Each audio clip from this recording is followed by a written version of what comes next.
Subscribe करें और bell दबाएं ताकि कोई खबर रह न जाए।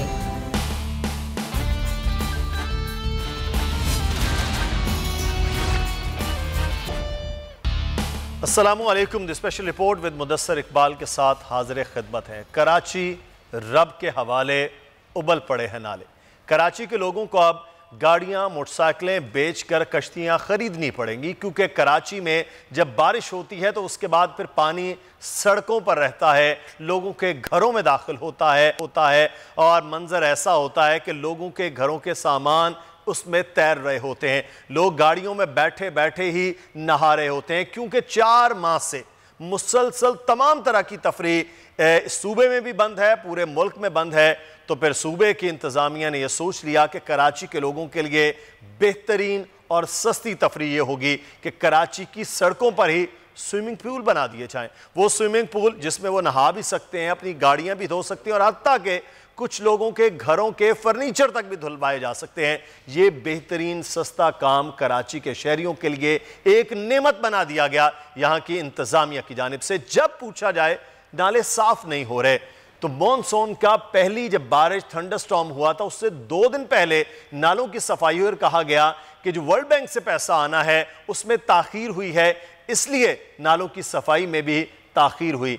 तो पूछा जाए कि कराची जैसे बड़े शहर के लिए क्या आपके पास 40 से 50 करोड़ रुपए नाले साफ करने के लिए नहीं है? तो उनके पास नहीं है।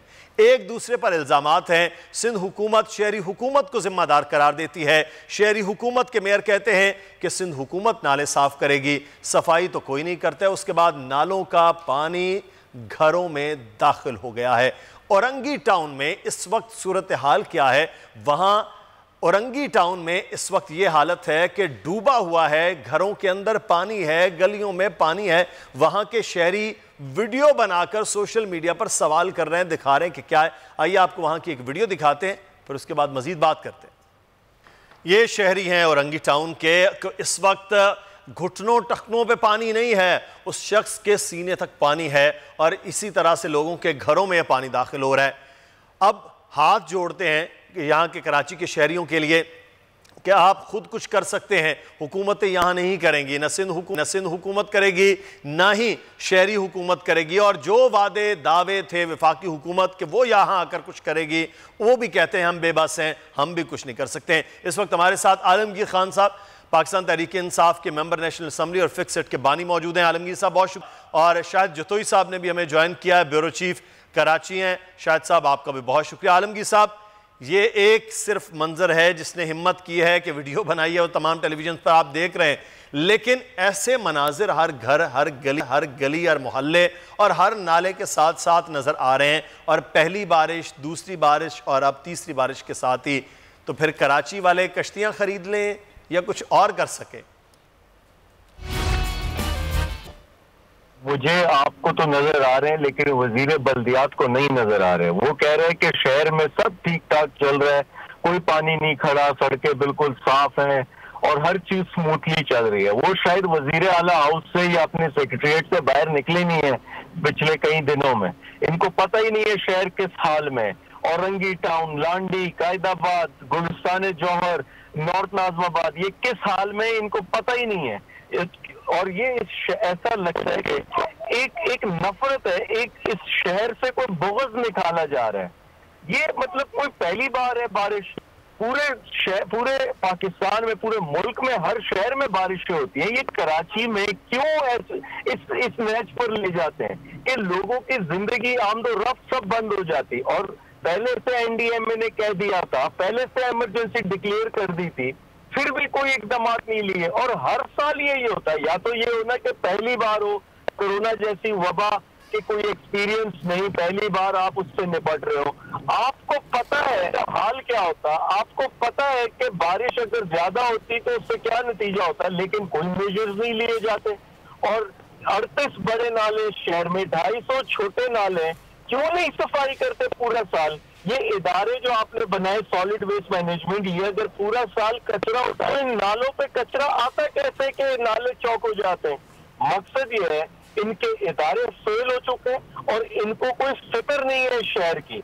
और नतीजा ये, और फिर ये अजरक मुंह पे लगा के आ जाते हैं कि मैं शायद सिंध को इज्जत दे रहा हूँ। भाई सिंधी को इज्जत देनी है, सिंध को इज्जत देनी है तो सिंधी की खिदमत करें, सिंधी के जो वोट है उसका हक अदा करें। सिर्फ टोपी अजरक पहनने से आप सिंध की खिदमत नहीं, सिंध को इज्जत नहीं दे रहे।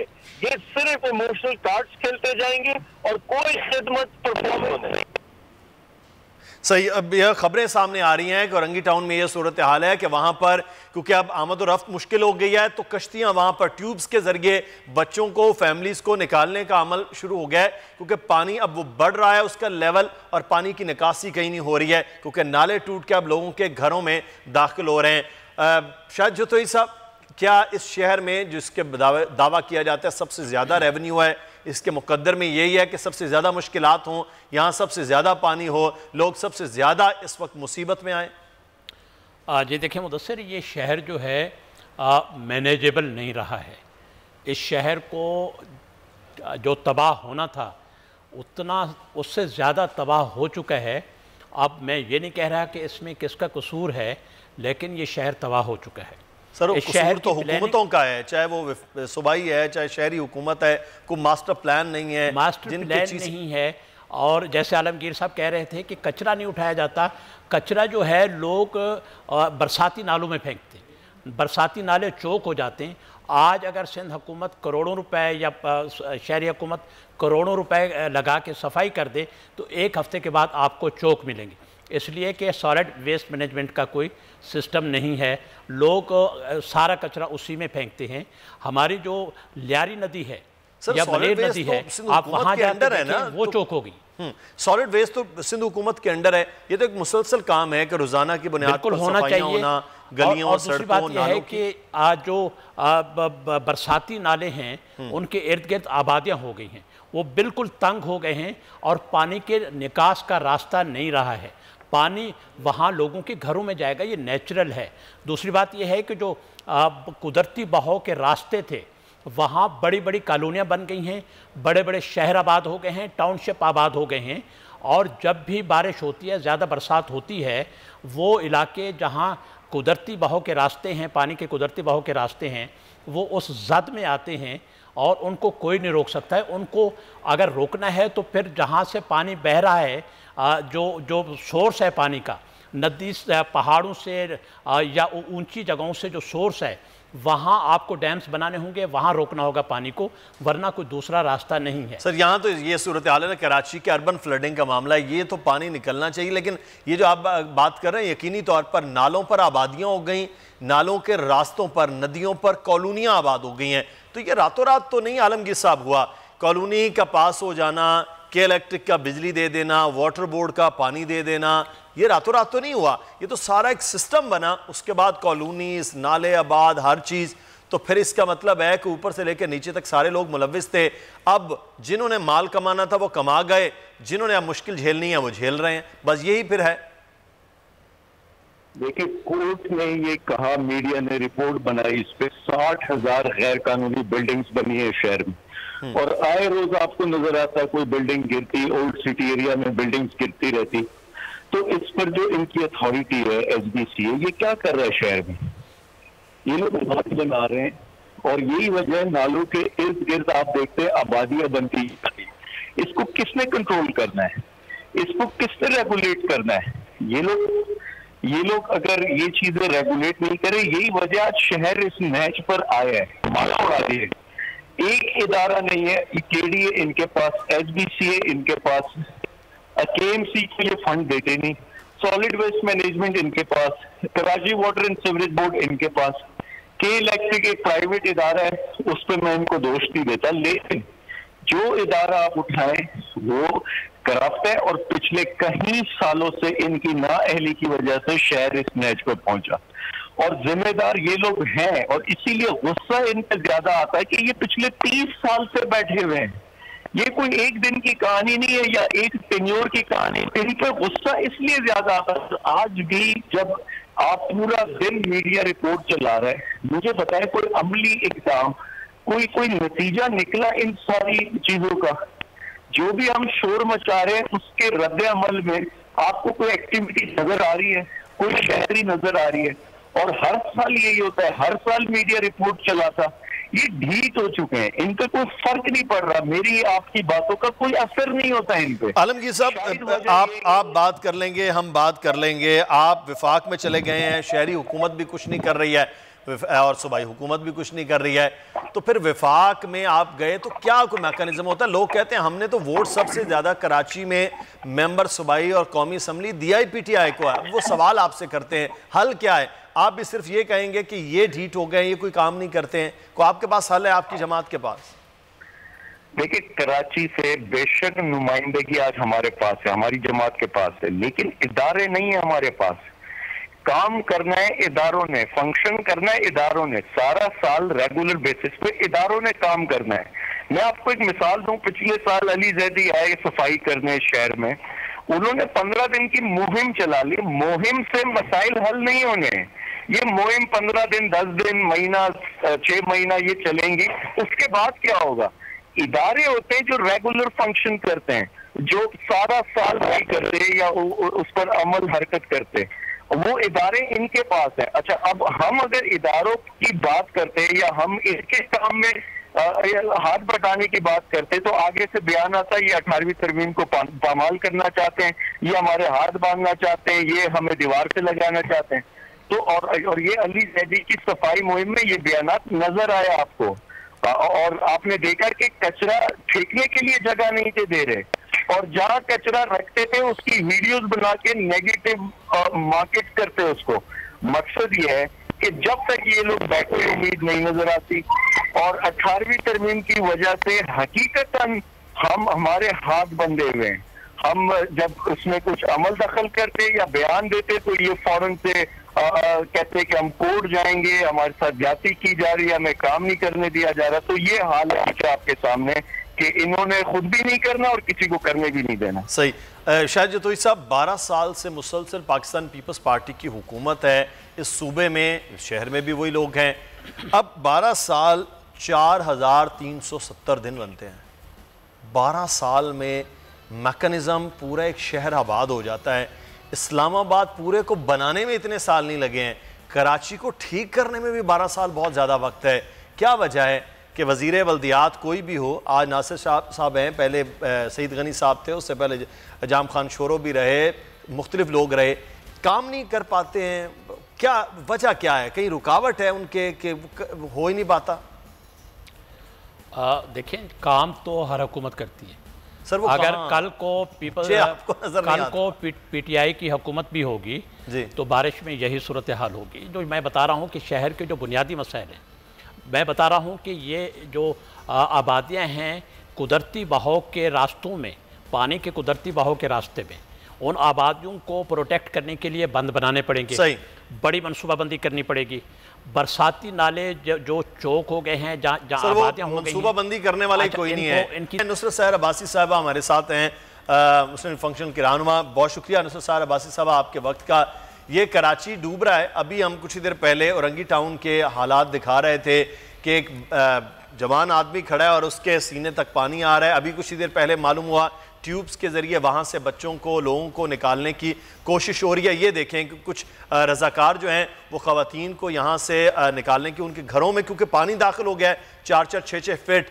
तो ये मंज़र बहुत खौफनाक और अजीब है कि ख़वातीन और बच्चों को किस तरह से गलियों में, घरों में क्योंकि पानी दाखिल हुआ है, निकाला जा रहा है और कहा जा रहा है ट्वीट्स के ज़रिए वज़रा के कि देखें ये फ़लाँ अंडरपास साफ़ हो गया है, फ़लाँ नाला साफ़ हो गया है। नुसरत सहर अब्बासी साहबा, ये कराची शहर क्या लावारिसों का शहर है कि इस तरह से लोगों के साथ ज़िंदगी हो? बहुत शुक्रिया जनाब, आपके सवाल ही में जवाब आ गया कि लावारिसों का शहर है। तो हाँ, लावारिस तो क्या, मैं अब यतीम कहना शुरू हो गई हूँ। मजबूरी है, कहना पड़ रहा है, क्योंकि जो कराची को ओन करने वाले स्टेक होल्डर कहते रहे कराची हमारा, हम कराची के, और नारे लगे, स्लोगन्स बनते रहे, कहाँ हैं वो लोग? और यहाँ पर हमें एक ब्रेक लेना है। ब्रेक के बाद वापस आएंगे, कुछ फिर बात करेंगे कोरोना की सूरत हाल से मुतालिक भी।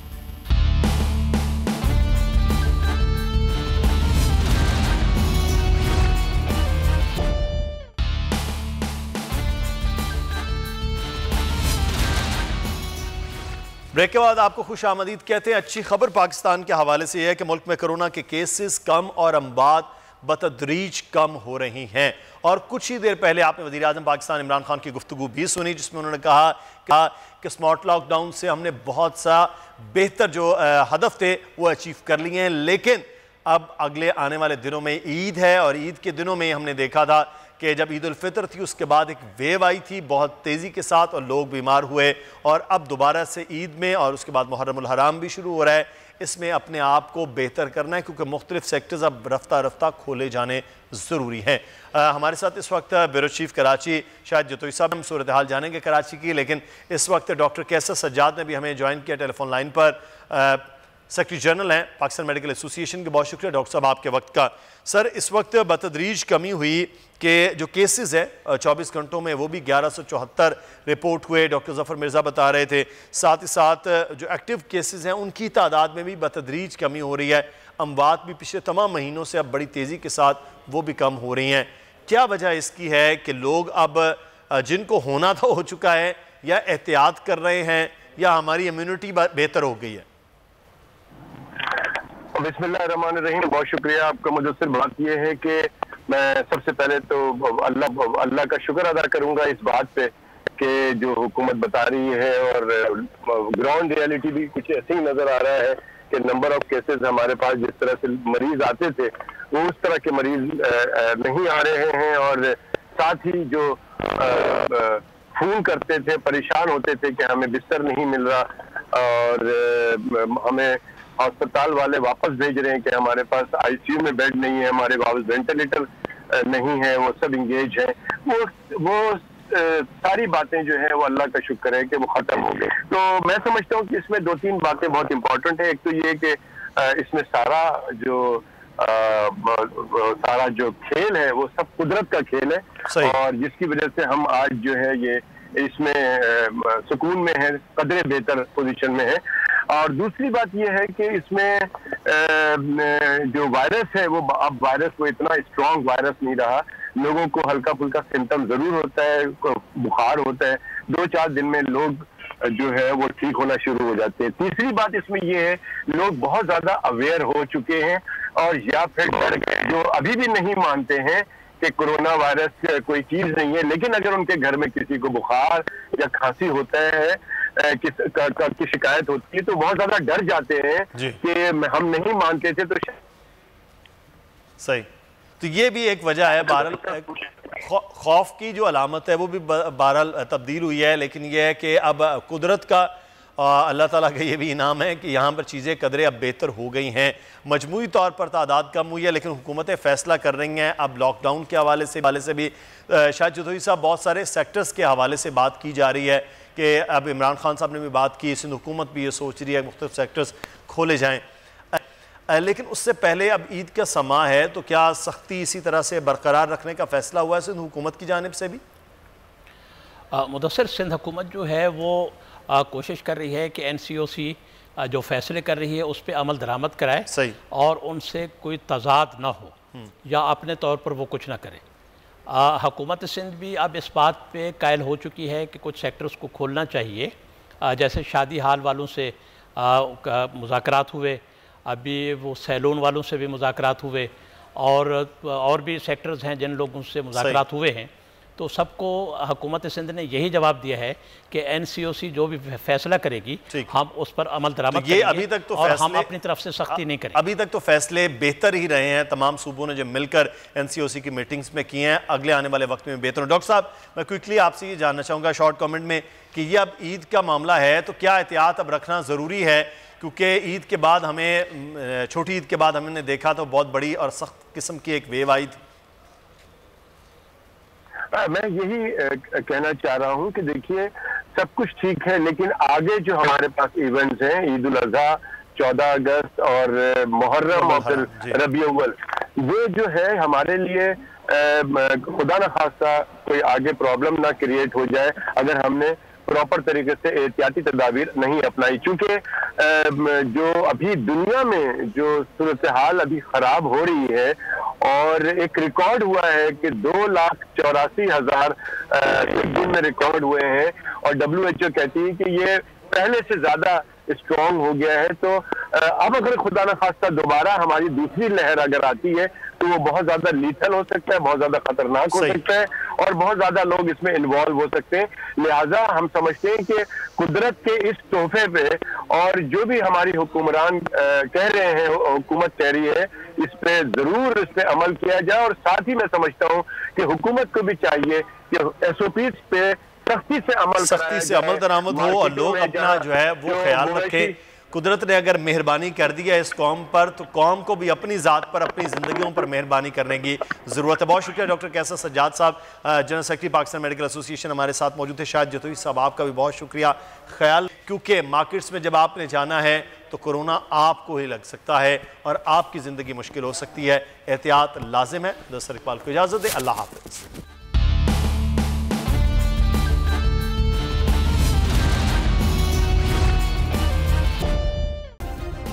सब्सक्राइब करें और बेल दबाएं ताकि कोई खबर रह न जाए।